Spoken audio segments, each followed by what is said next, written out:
began as a class trip to join thousands for the annual March for Life. These Catholic young men traveled from Kentucky to stand up for what they believed in. But what happened was something very different.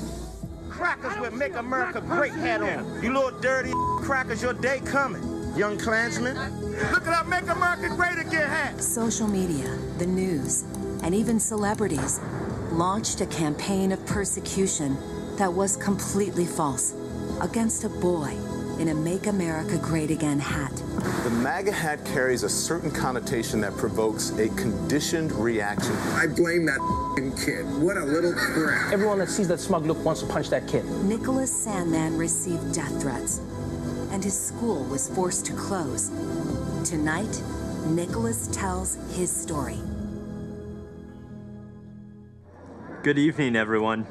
My name is Nick Sandmann, and I'm the teenager who was defamed by the media after an encounter with a group of protesters on the steps of the Lincoln Memorial last year. Before I begin, I'd like to thank President Trump for the opportunity to share some of my story and why it matters so much to this November's election. In 2019, I attended the March for Life in Washington, D.C., where I demonstrated in defense of the unborn.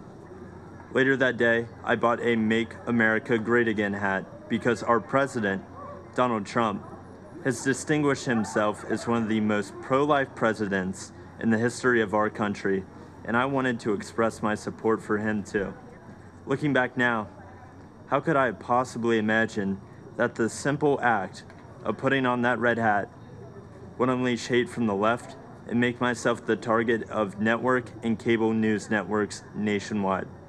Being from Kentucky, the birthplace of Abraham Lincoln, my classmates and I visited the Lincoln Memorial. I found myself face to face with Nathan Phillips and other professional protesters looking to turn me into the latest poster child showing why Trump is bad. While the media portrayed me as an aggressor with a relentless smirk on my face, in reality, the video confirms I was standing with my hands behind my back and an awkward smile on my face that hid two thoughts.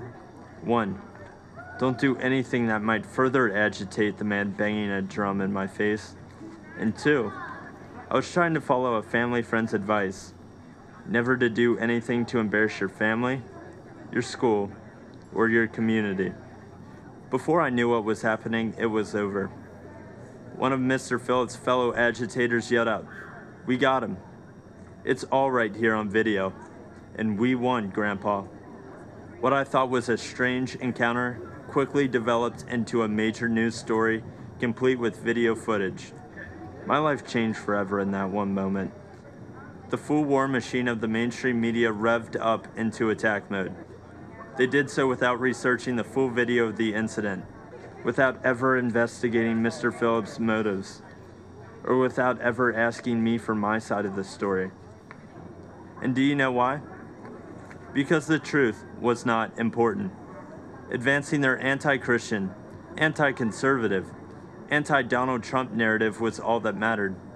And if advancing their narrative ruined the reputation and future of a teenager from Covington, Kentucky, well, so be it. That would teach him not to wear a MAGA hat. I learned what was happening to me had a name. It was called being canceled, as in annulled, as in revoked, as in made void. Canceled is what's happening to people around this country who refuse to be silenced by the far left. Many are being fired, humiliated, or even threatened.